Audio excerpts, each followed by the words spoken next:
కర్నూలు నుండి కర్ణాటక బార్డర్ వరకు 24 బ్రిడ్జీలు వస్తున్నాయి. ఎస్, మీరు విన్నది నిజమే. మన అనంతపురం తపోవనం సర్కిల్లో వై జంక్షన్ ఫ్లైఓవర్ వస్తోంది. అలాగే సత్యసాయి జిల్లా రాప్తాడు, ఇక్కడ చూస్తున్నాం, రాప్తాడులో కూడా జంక్షన్, వై జంక్షన్.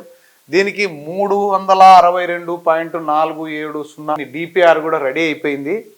ఈ కిలోమీటర్ల దగ్గర ఇది 1.420, దాదాపు అప్రాక్సిమేట్లీ 65 కోట్లు శాంక్షన్ అయింది. అలాగే సత్యసాయి జిల్లా సోమందేపల్లి విలేజ్ దగ్గర కూడా దీనికి ఒక 75 కోట్లు. అలాగే కోడూరు తోపు సర్కిల్ NH44 రోడ్ చిలమత్తూర్ మండలం, దీనికి కూడా 65 కోట్లు రెడీ అయింది. 205 కోట్ల రూపాయలు ఆల్రెడీ శాంక్షన్ కూడా అయినాయి. మన తపోవనం సర్కిల్లో ట్రాఫిక్ కష్టాలు కూడా తీరబోతున్నాయి. అక్కడ కూడా వై జంక్షన్ వస్తోంది.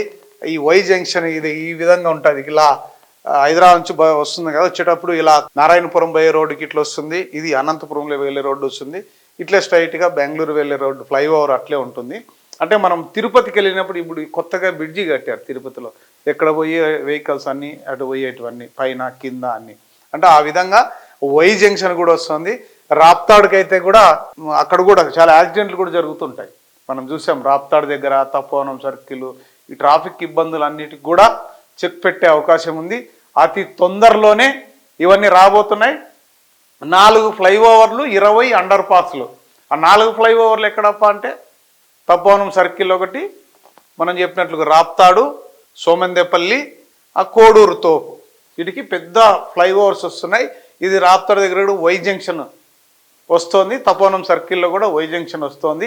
దీనికైతే ఆల్రెడీ డిపిఆర్లు అన్నీ రెడీ అయిపోయినాయి, డబ్బులు కూడా శాంక్షన్ అయిపోయినాయి. మొత్తం ఇక్కడ చూస్తున్నాం మనం. 4.22 కిలోమీటర్లు వస్తాయి. ఈ 3 కలిపి 205 కోట్లు శాంక్షన్ అయింది ఆల్రెడీ. సో ఏది ఏమైనా ఒక మంచి శుభ పరిణామం. తపోవనం సర్కిల్లో ట్రాఫిక్ కష్టాలు తీరబోతున్నాయి.